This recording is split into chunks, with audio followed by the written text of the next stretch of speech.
One.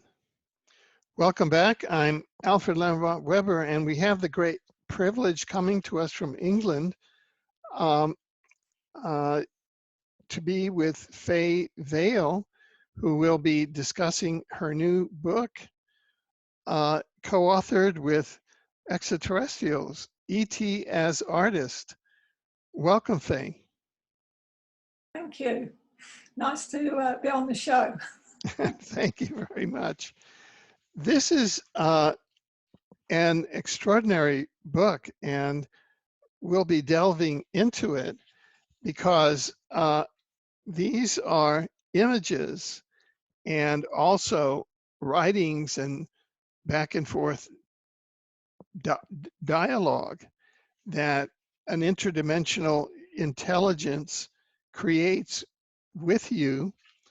And together with Miguel Mendonca, who's also been on our program, you've created a wonderful book called E.T. as Artist. And I wondered if you could share, just starting with this, because the story is so interesting and relates to you as an extraterrestrial contactee, just the full story of how this all started with you. Well, we go back to late '69, and I was married at the time, and I lived in Leicester, in England, a place called Leicester, and we'd had friends round the house in the evening, and they didn't go home till about 11 o'clock at night. And my husband went to bed because he'd got to go to work next morning. So at the time, we used to have a milkman, and he would deposit the milk on the step when we left the empty bottles for in the morning. And this particular night, he went to bed, and I said, I'll be up shortly. I'm just going to wash the cups up, the coffee cups up, and the milk bottle, and put the milk bottle on the step, and then I'll be up to bed. So this was getting on for 12 o'clock in the evening by the time I'd finished doing the jobs. And the last job, as I passed the door to lock the door and go to bed, was to put the milk bottle out. So I opened the door, picked the milk bottle up, bent down to put it on the step, on the front door step, and I heard this noise. It was 12 o'clock at night. Everybody had gone to bed. There were no lights around. And I heard this noise, and it was like a humming noise, and it was quite loud, and it just went, and it startled me, and I thought, what's that like this time of night and nobody's around? But I could hear it was coming from above. So I looked up, and as I looked up, there was this huge, bright orange, cigar-shaped, well, crafters, I know it now. I didn't know what it was at the time, because it scared the hell out of me. It just sat there, and as it made the humming noise, it went brighter and darker, so it actually sort of pulsated with the light, but it was huge. And it was just stationary, just sitting there like that above the houses. Well, I did no more than run in and slam the door because it scared me so much. And I stood in home for a while, and I could still hear the constant noise, which was still going. So I decided to be a bit braver, and I went and opened the door again to peep out, and it was still there. And I just stood looking at it for a good 5 minutes. I did no more than shut the door and go to bed. And in the morning, I never even thought any more about it. I just never even thought about it. And then life just carried on, because I had a small son at the time, and I was expecting another boy. And so life was just busy. But then after that happened, I became really sort of spiritual and aware of what I call spirit people or ghosts. I could see them, and it became quite regular, and things would move on their own, and all sorts of things happened. But it must have been about 10 years later, and my boys used to go nighttime fishing, because we had water near us where they could fish. So this particular night, they said to me, "Mum, will you get us up at 3 in the morning? We're going fishing." So I set my alarm for 2 o'clock in the morning. The alarm went off. I got out of bed, and the first thing I did was look out the window to see if it was raining, because the boys were going fishing. And as I looked out the window, there was, all I can say, there were like 5 stars. If you know what a 5 looks like on a domino, there was 1, 2, and then 1 in the middle, so it was like 4 and 1. And I stood looking at it, and I thought, I've never seen stars in that formation before. It was really odd to see. And as I stood looking at them, they just started, all of a sudden, just darting everywhere at tremendous speeds and just ludicrous angles that no ordinary plane would ever be able to do. So I stood looking at those for a while, and then realised I'd got to get the boys up. So I just got the boys up, they went off fishing, and that was it again. But after that, I became really aware of different things going on, like I say, things moving on their own in the house. Sometimes the TV would switch channels on its own. I'd have CD players start up on their own. And sometimes glasses would explode. It just got crazy. And at that time, after my boys were older, I got a group together called the Bee Gees, because we actually lived in Boston, in Lincolnshire at the time. We'd moved to Lincolnshire. And I got a ghost group up. So we used to go and clear spirits from people's houses or go to haunted houses. I had never, ever been interested in anything like that, but anything paranormal just mesmerised me. And I'd very often be walking home after shopping and see somebody sitting or walking, and then realise that they weren't real. But they looked perfectly real to me. And so many different things happened. And I was doing readings for people and all sorts of things. And all this while, all my art was coming. And after the third meeting with the ETs, which happened after I moved to Lincolnshire, and we was in Lincolnshire, this would be a few years later again, when we moved to Lincolnshire, because I had this ghost group. We would have meetings where other people who did ghost stuff, who recorded spirits and stuff, we would all meet together, and then whatever we caught on tape or anything, we'd share it so people could watch each other's videos. And this particular night, with a friend of mine and myself went to one of these meetings, and it was in a local village, but the place where the meeting was actually haunted by a little boy. So the lady who owned the building, we was chatting with her till 12 o'clock at night. She was telling us about the hauntings. So then it got to 12 o'clock, and we got to travel back to Boston in Lincolnshire where we lived. It wasn't too far away, but it was late.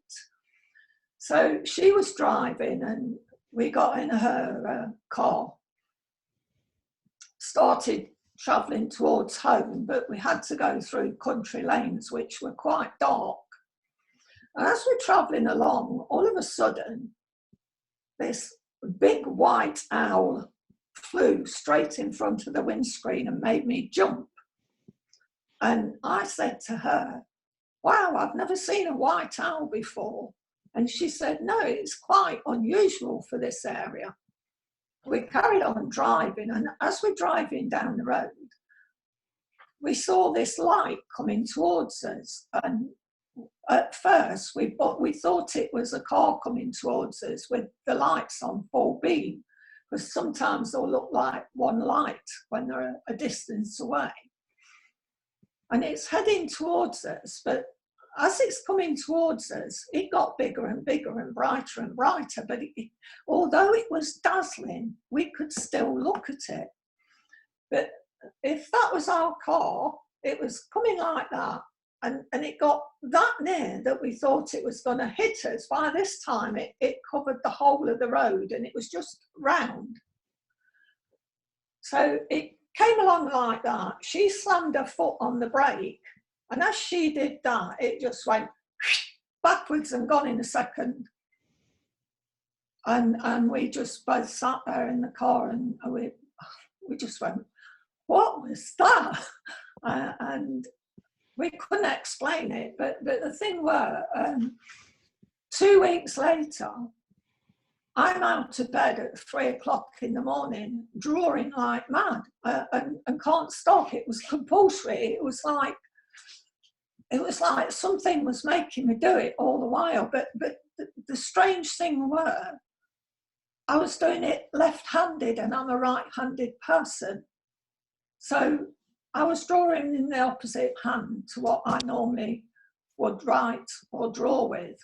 But I've had no training in drawing or anything. I've never been interested. I left school at an early age and never had any further education. So you could say I was a virgin subject on that behalf, because I knew nothing. And this is how clever the ETs are. They were using my left hand when I'm right-handed to do the drawings, because if I'd have used my dominant hand and I was drawing something, or if I'd been gone to art school and been shown how to draw, I would question what I was drawing, and if I thought it was wrong, I would be rubbing it out and doing it again. In the left hand, my mind doesn't control the left hand. It tries to, but not like the right hand would, my dominant hand. Because if I was drawing with my dominant hand, my brain would come in and say, if you said to me, draw a dog, I would be drawing the dog. But if I thought it looked wrong, my brain would say, oh, that's not right. In the left hand, which I couldn't control, I could draw that dog, but I wouldn't be correcting it because my brain wouldn't kick in. So what they did, they sort of trained me to use my left hand. So if there's a funny line goes anywhere or anything that I don't recognise, I just leave it. Because that side of my brain doesn't need to connect it, to correct it. It just accepts this is what's coming and this is what you're drawing. And it was just like being guided to draw left-handed without my brain kicking in, which is what happens now, really, because I can have a conversation or be watching TV and I don't know what I'm drawing. I can see what I'm drawing, but there's no vision in my head whatsoever. So that went on for about 6 weeks, and it looked like 2-year-olds drawing. And then one day, I was up at all hours, even late for work some days, because I'd started drawing and I had to finish it. It was compulsory to me. I couldn't leave it. And I'd get all sorts of stuff. And I wasn't scared, but what did scare me is I started having things in my bedroom at night then, and it got to a point where I was scared to go to bed at night because the different things that came in my room. And I kept diaries every night, take my book and to bed, and if I was woken up, I would write the time down and what was in the bedroom and draw bits and bobs about what it looked like. But at that time, I had little greys in the bedroom, which were only about 3 foot something high. Even like they used to come sometimes with like little robots, but the robots would do like, oh, I don't know, they just say in my head, we're just collecting data. Sometimes I get my toes pulled or different things like that. And lots of stories say that people were paralysed, but I never felt that. But I was actually really frightened, but I could move. But I don't know whether they just sort of like sedated me in a way, I don't know. But this happened several times, quite often. Sometimes I'd be woken up every hour throughout the night. And it got to a point where I would sit up as long as I could because I didn't want to go to bed. And it got to a point where I was so tired. I got up one morning and I was just in tears. And I just said, you know, I have to sleep. I can't keep going like this because it's making me feel ill. Can you please slow down?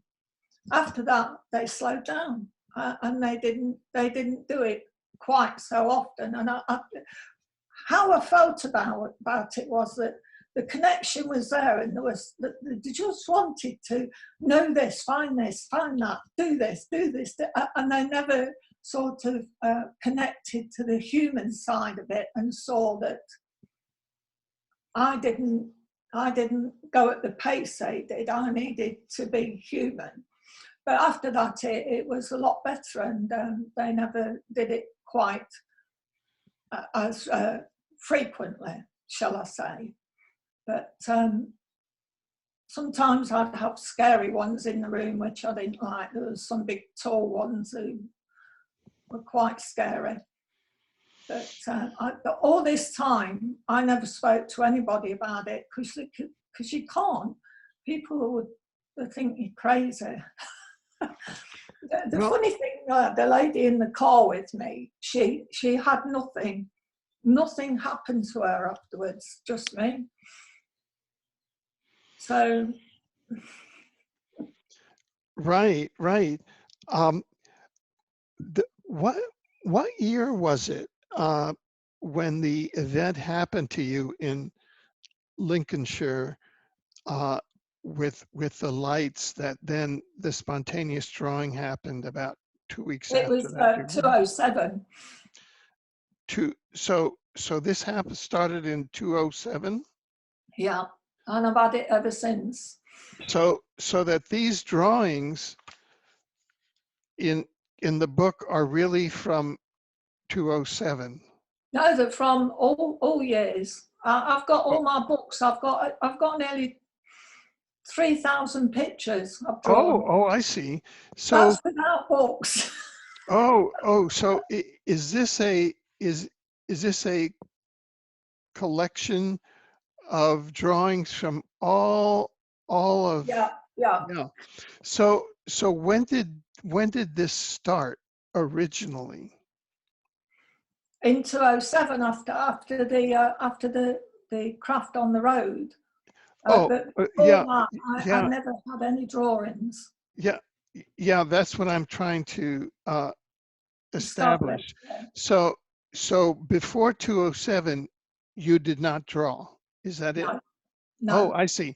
Before 207, you were doing readings and things like that. Yeah. I ran a ghost group because we did lots of spirit work. Right. But before that, I'd never been interested in anything like that. Right. Well, and um,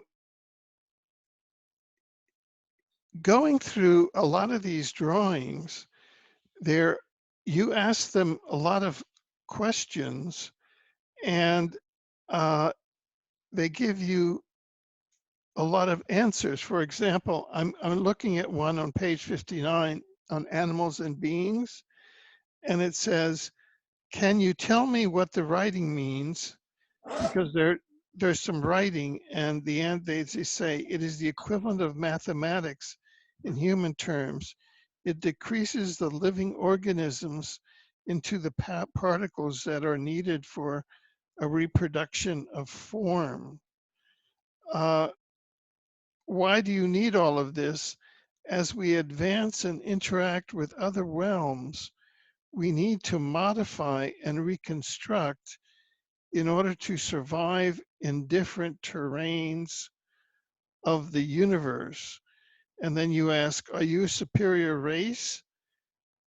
And they answer, there is no superior race, only union. So there's quite a dialogue there and many different aspects that you interact with.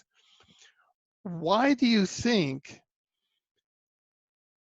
did they ever mention what the purpose of this is? Like, this is just coming out now into a different form. It's coming out into the world so that others, myself and our viewers, can begin to see this. What are we supposed to gain from this? Did they say why they're doing this with you? It's to, because our own planet is changing, and we all know that from all the diverse weather we've been having, and there's lots of changes going on in the planet, and there's lots of planets that this has happened to before, and then they've become uninhabitable. So what the ETs are trying to do is to reintroduce species that can live on these planets. And this is when they say that our DNA is being changed, and all the other different things, and we're going into the fifth dimension, and that these are all the changes that are going to have to occur according to the ETs for the survival of humans as well, because if we don't sort of stop what we're doing and look at the way we're living, and what's important and not important, then we're going to destroy our own race. And I don't mean that to scare everybody and everybody thinks they're going to die, because it's not like that. It's just that with the new star children who are being born, and the children who are being born with all these gifts, these are the people who are going to carry on and bring the earth back to the way it should be. Otherwise, we're going to end up uninhabitable. This is how I see it, and this is how I feel it's going. Right. Yeah. And so, for example, I noted, I'm looking on page 45, there's a drawing here. And here, let me get both of us in the picture. On page 45, it says, "Can you explain this?" And you ask, "Can you explain this?" And then the answer is, pollution and unwanted gases caused by industry are poisoning our bird population. And you ask, what is the worst place for this? And the answer is in major cities and large industrial estates. And then you ask, it must also be dangerous for us then. And the answer is, the answer to this lies in the allergies people suffer with, also the increase in various life-threatening diseases. And you ask, can we change this in any way? And then the answer is, the chemicals that many processes emit can be substituted by natural gases and enzymes. That's kind of a technical answer. So is part of the communication with you to bring knowledge and to bring awareness of what humanity has to do in order to survive. Is that what the purpose of it is? Definitely, and that's quite technical for me, and I don't always understand the way that they say things to me, but then in another way I do, because I although I write what they give me, I see it in different terms, something more simple, because some of it can be quite scientific.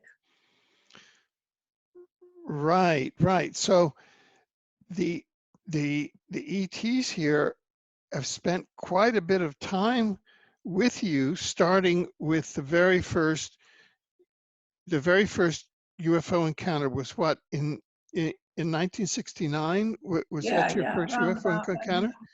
And then, so from 69 to 2007, that's 30, that's almost 40 years.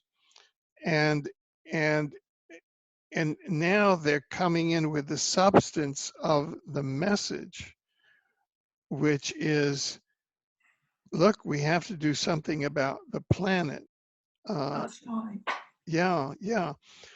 I'm just thinking that at the same time, around uh, 2007, around 2010, we had in New York the big sightings in New York and in Moscow of the Regional Galactic Governance Council ships that decloaked Yeah, themselves. And they said that they want to clean up the atmosphere of the Earth, and they want to land and help humanity to clean up the atmosphere of the Earth because it's very, very polluted. So it's, the ETs are coming in the same way. that's right. Now, is this a continuing, you say that you've had over 3,000 drawings since 2007. We're in 2020 now. That's what, 13 years. So that's a lot Yeah, of drawings. Is this a continuing contact with yeah, you're yes, yes. continuing to draw? Could you just describe for us like a typical drawing session and how this happens? Um, Usually I'll just when I sit down at night, my chair's there and my books are at the side and my pens, and I just know I've got a drawer, and I pick my paper up and I'm sort of watching a program but drawing away.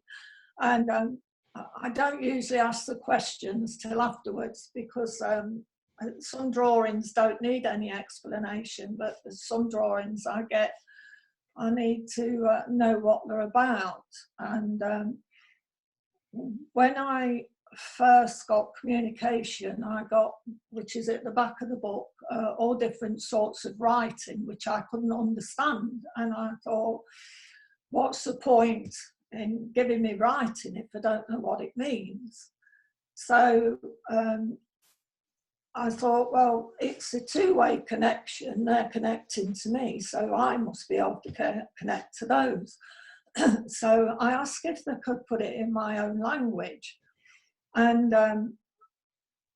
first of all, they said that they would have to put a program in to be able to do the language. I've got it on some writing somewhere. And then it's like the words just come in my head, and I just write them. But on a typical drawing night, well, every night I draw, every night. Sometimes in the mornings, I just pick it up and do it, and it just comes through. And so I just pick my pen up, and wherever the lines go, I just do it. And it's like that one I showed you at the beginning.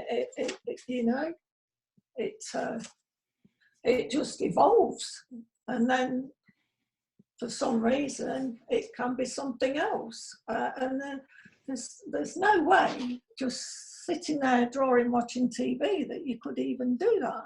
You would have to map it all out and that, and some of them just blow you away because they're just fantastic. I say this because I know I don't do them. I'm just a tool. But yeah. In fact, you were mentioning that you're right-handed and that you draw with your left hand. I draw Talk a bit right-handed. about I that. draw right-handed now, but all my first drawings were all left-handed. But that was that was because it was a clear passage for them to come through. My brain wasn't interrupting, saying, "Oh, that line's in the wrong place." This left side of my brain was just accepting it because it was a clear channel. So, but now I do draw in my right hand, but I can still get stuff in my left hand as well. But I think because I get the writing now, they find that it's easier for me to do it like that. But because they'd already taught me that way, my mind's completely blank when I do it, and there's nothing comes in to say that's right or that's wrong. I just accept that wherever the lines come or whatever comes is what it's supposed to be. Right. Well, now there is such a there's a tremendous amount of alarm, especially among younger generations, about the fact that the ecology of the planet is being strained beyond its carrying capacity, especially by industrial and environmental pollution. Yeah. Is that the message that it sounds like that's one of the significant messages of the ETs? Is that one of the significant messages of the ETs? I would say so, yes. That we need to clean our act up, basically, because humans on this planet have got everything that will sustain their life. Everything on the planet, it sustains life. But we're destroying that by greed and people want this, people want that, people want the other. You go to the rainforests and that where the native people live, and they just use the earth as it should be used.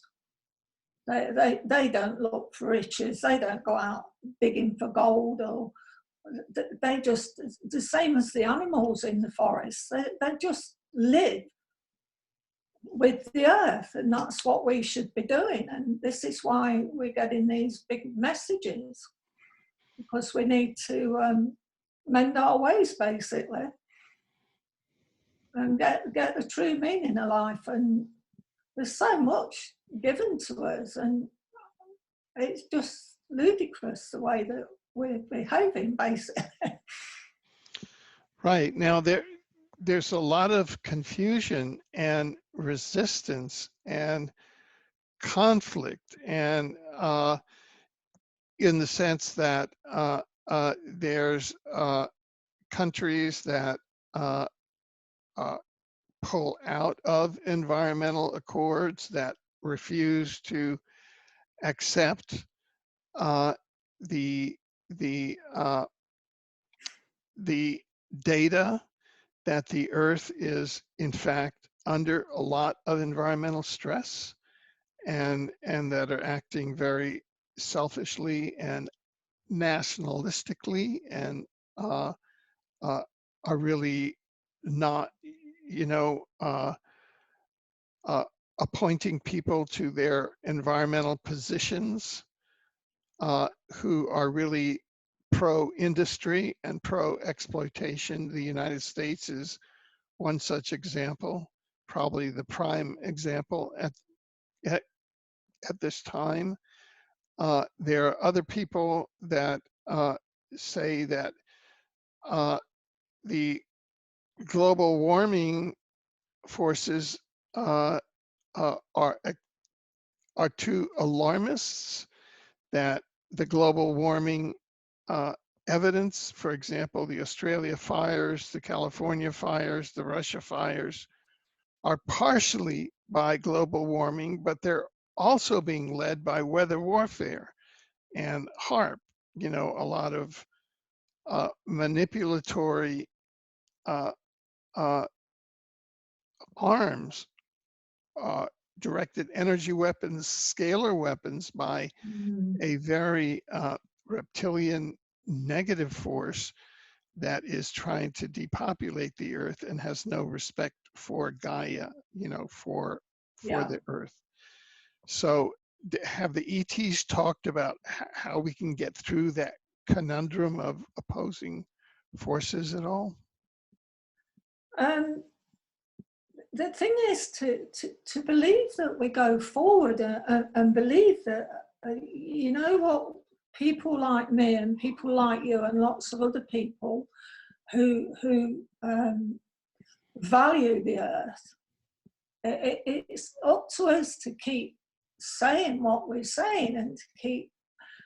I don't think we'll stop what's going on, but we need to make a difference. And the more people who speak out for the earth and keep ringing that bell, the more that it's going to come about. But it's not going to happen overnight. It's not going to happen in the next few years. It's going to take a long, long time.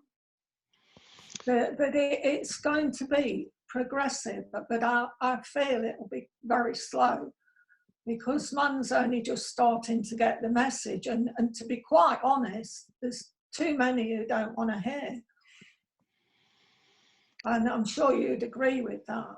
Right, right. So that this is now just coming into human consciousness. This is a message that is just coming into human consciousness. You know, we were discussing before the program, and this is something that really jumped out at me. I just want, you know, and I noticed it to you.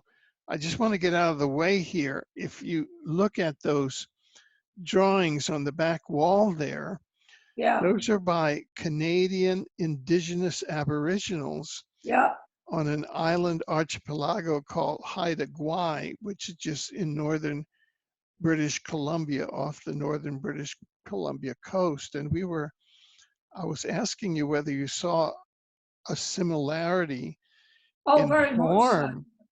Yeah, and isn't that remarkable? Those are various animals like whales and fish and things. And I think it's very similar to what is being channeled here, the animals that are Yes, being no, channeled I here, agree right? with Isn't you. that? And they have a very the intelligence behind the Haida Gwaii art is very much uh, um, very much organic with the earth and with the balance, as you said, with humanity just being part of nature. You know, we're an intelligent animal, but the whales are intelligent. In fact, the cetaceans are more intelligent than we are. They're the most intelligent on the planet, supposedly. Uh, the whales, and then there's the humans, and then there's, you know, the others. So the whales are more intelligent than man. I mean, man is the most destructive. You That's don't right. see the whales trying to just destroy the earth. You see them trying to live with the earth, right? That's Isn't that right. isn't that sort of a message? Oh, definitely, definitely. These people who do these drawings, they see the earth and value the earth as it should be. We're so lucky with everything we've got. We're so so gifted with everything we got, and that's without what's in our brains. Half of that we don't even use. We just, we are superhumans, and we could be so much better than we are. But whether it's reptilians or whatever it is that puts the idea that wealth is worth more than anything else. It's just, is the big thing that's stopping all this happening. And it's only people like those indigenous people who live with the earth, and they're not bothered whether they've got a big car or a big house or a big TV. They're just happy the way they are, because they're living the way that we should all live, basically. I'm not condoning technology, and that we shouldn't have these things that move technology on. Of course we should, because we're now going into the space age where they're leaving Earth and going to other planets, and so technology is very important, but it shouldn't coincide with wealth. It should coincide with knowledge and not wealth. Well, what we're talking about also is anti-environmental technology, technology that is destroying the earth. That's And I right. think what they're now, what's really interesting, if we look here on page 113, you ask, who are you? I thought this one was very interesting. And it answers, I am the Andromeda from the star system Pietro. We exist in our own light. We have no plans, no past or future, only that which is now. Question, you ask them, what do you know of man? And the answer is, man was placed on the earth planet to ascend into the being of light and youth. However, that possibility seems to be a long way away now. So they have a pretty dim view of man's evolutionary. And so then you ask, what was he do? In other words, what must man do? Answer, man must live, or humanity must live within the laws of nature and not be misled by the emotions that create power and greed. Just what Correct. you're talking about. And then the question, will man accomplish this? Wow, listen to this. Answer, only a few will be able to move from this reality. Many will stay and perish in their own doing. That's pretty dire. Answer, It certainly is. will it be wars of natural disasters? Answer, question, answer, will it be wars of natural disasters? Question, it has not been decided yet, as man is beginning to recognize the ill fate that may await him should he continue on this path.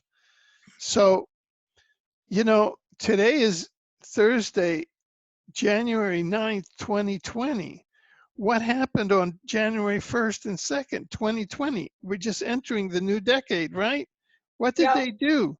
The two leaders of Iran and the United States, they may be reptilian souls incarnate in human bodies. They decided to have a war and make everybody right. For That's what right. purpose? For what purpose? And neither of those two countries have any cognizance of the planet. They're out to develop atomic weapons. They're out to uh, uh, uh, uh, uh, break down the environmental safeguards. They're building oil facilities in the Arctic, in these natural heritages. They've taken down clean water standards, clean air standards, offshore drilling. I mean, they've made the United States into a stink hole of environmental pollution. And the United States military is one of the greatest polluters on the planet. They Yeah. have no regard for the living being that is the planet Earth. And the other warring planet, Iran, has no, they want to develop a nuclear weapon, and we know that two planets, Tiamat which is now the asteroid belt, was destroyed in a nuclear war in 700,000 years ago, as was Mars. Mars used to be a verdant planet like Earth, and now it's just an oblong planet with no atmosphere because of a reptilian human nuclear war, also around 700,000 BC. So, yeah. And so we're on the last rock standing in the solar system, and Yeah. it's the same. And it's the same. So this is the signal that we're getting. So do you think that there's hope? Do you think that Well, humanity is going to make it? the ETs must be leaving us as at some point. Otherwise, they wouldn't be telling us this. They'd just let us self-destruct. But I do think that humans have got a lot of aspects that ETs would like, but they're made different. So they're not like we have emotions. Lots of the ETs don't even know what emotion is. So we have lots of characteristics that would be welcomed by the ETs. So they're watching us very closely because they know how powerful we could be.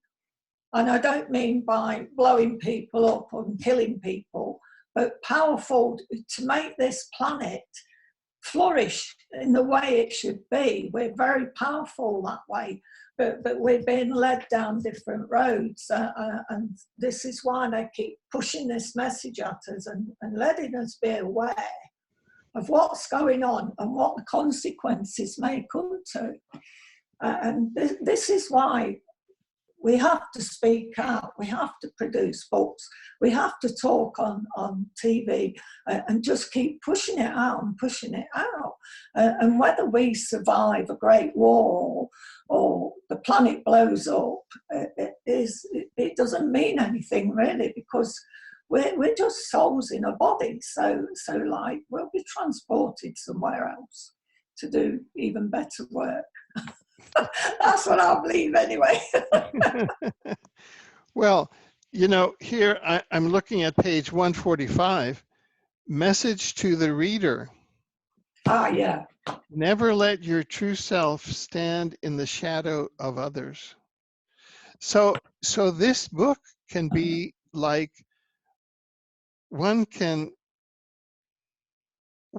actually have this book like a meditation. Do you find yourself meditating on these drawings or on the messages? Oh, definitely. The messages really come across. And, you know, sometimes you just get them in your head and it just tells you.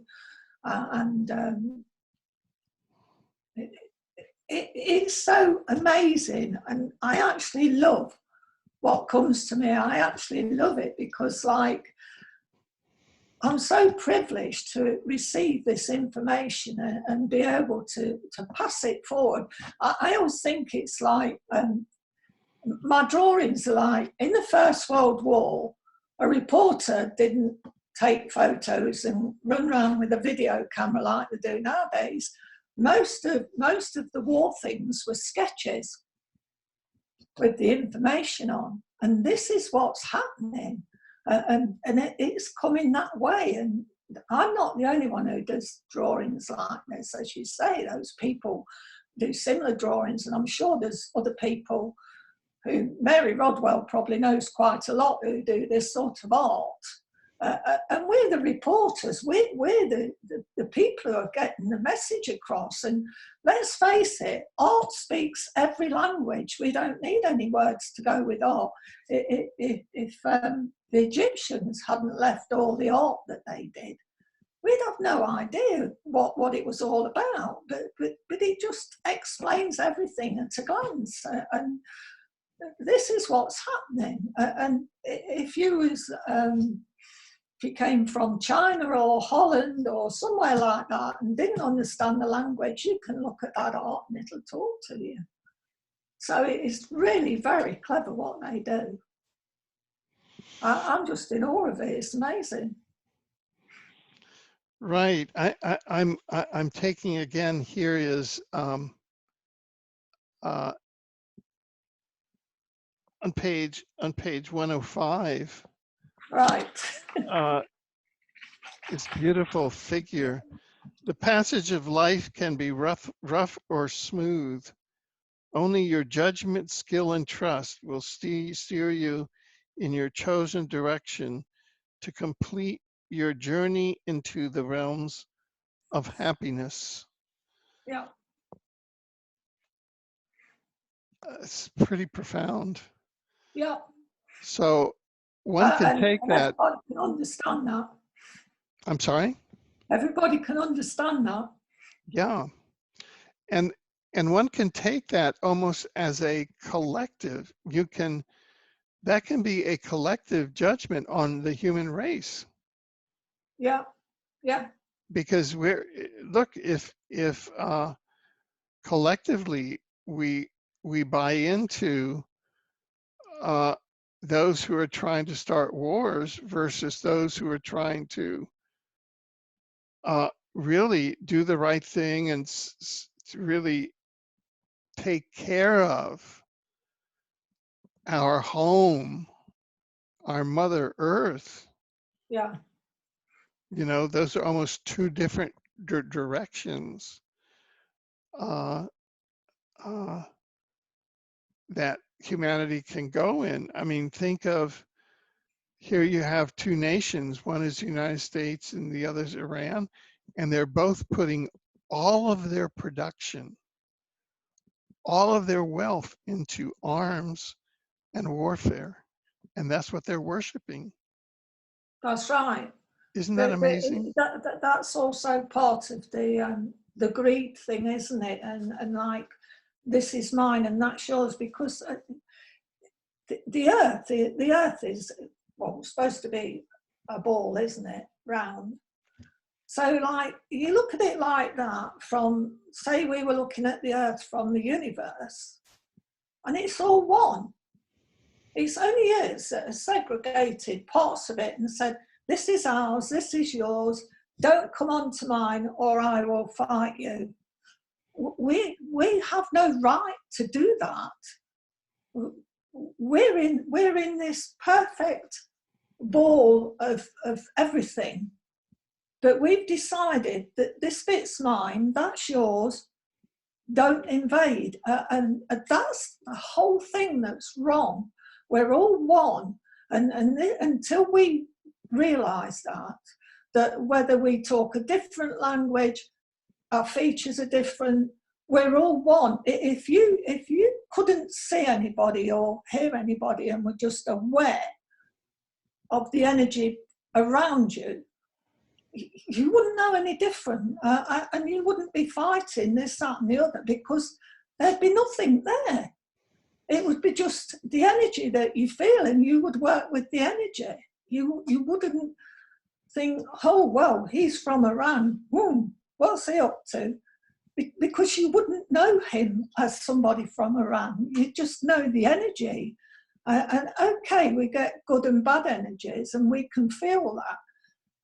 And so you would probably feel that, but there wouldn't be any segregation, because we're all the same. We're all souls, but we've chose to be in a human form, and this is what we see in the human form that's making us think they're different, but they're not different. If you took the body away and all the souls were there, they would all be the same. It's only the outer, shall I say, the outer shell that's different. It's the same with the animals. The animals live with the earth, but all the animals are a different shape or a different image. But it doesn't make them any different to us. It's just that they look different. But this is all visual and in a hearing way, and it's not who we really are. You know, we're like this super being, all of us, whether we're animal or human. I know animals have their own territories, But that's usually to protect the families. It's not to destroy each other. It's all about family life, most of that. And you know that animals can live together, and the strangest of animals can live together and adopt other animals that are totally different species, which maybe in the wild they may fight. I don't know. It's just so not how it should be. Right, right. Sorry, I go on when I start. No. I can hear it now. Where can people get hold of the book? You can get this on Amazon. You can buy it on Amazon. Yeah. Yeah, and I really I really recommend it, because it's something that you can have on your coffee table, you can have on your nightstand, and it's something that you can look at all of them, because they're a tangible transmission from another dimension to our dimension, with a concern, a sincere concern, saying, look, you have to make these changes that we're trying to transmit to you. Isn't that it? Yeah, and like the older generation, like as older generations, we're passing this message on to the younger generations, because they're the up and coming people who are going to make the big changes. We're just teaching. We're all teachers, and all these things in the book and the things you talk about and everything. This is all teaching for the youngsters coming up with the great gifts. We're going to take it all forward, and it will be right in the end. But it's just a time thing, and time is a strange thing on earth, because I don't believe there's any time anywhere else. It's man invented time is. And I mean, I always say, if you're somewhere you don't want to be, then the time will really drag, and you think, oh God, is it only just that time? You stand on a mountain and look at a fantastic view, and you could be up there 5 minutes but think you'd been there 2 hours. So time is a very different thing, and I think this is being pushed at us because we've got to keep it moving, and teaching these youngsters, which is happening now. The youngsters are becoming very aware of the planet and the environment, and it's the older people, like people who are in charge of countries and that, these are people who have been brought up through generations of wars, generations of killings, generations of bombings and wiping places out. This is all fading away now, and we're bringing in the new people who are going to use this planet and help this planet to grow the way it should be. So it's difficult for us because we're in the environment where the older ones have gone through this war, that war, and all they can see is weapons and fighting, because this is mine, that's yours. And we're like, you know, we're just pushing and pushing to say, this is all wrong, this is all wrong. Do you want our planet to be like Mars? Do you want our planet to be a barren planet? Because that's the way it'll go. And maybe we're finding out about these planets because we need to know that. We need to know that that could be our planet if we carry on the way we're going. And so, even though we can't see change ourselves, it will happen. And I firmly believe that, because we're teaching the children. We're teaching the new people who come into the world that different things, you know, are going to occur, because that's the way it's got to be. Yeah. Well, I totally agree with you, and I certainly want to thank you for your work, for all of the years that you put in. since that time in 1969 when they first came to you and you really stuck with it and have produced this tremendous uh, vehicle for people. And I commend everyone listening and watching this to really consider, you know, reaching out and getting this book, because it is about the interdimensional beings around us saying, yes, we have to take that path toward the earth, forget that path of, you know, US versus Iran or the greatest weapons. That is irrelevant. We have to look after Gaia. Do you have any final words that you'd like to share with our audience? Something that you had thought you wanted to say that you haven't had the chance to say, or some final words you'd like to Um, share with them? what I would like to say, and this is to anybody who gets contact from the ETs, is don't be afraid to speak. You're not crazy. You're not crazy at all. I found it took me a long time to say and speak about my work, because it's so not usual, shall I say. And I'd just like to say, if you're getting any contact, or if you're getting any writing or anything at all that's helping you to understand, like we're trying to get this across in this interview, then don't be afraid to speak, because the more of us that speak out about it, the more it's accepted. It's almost like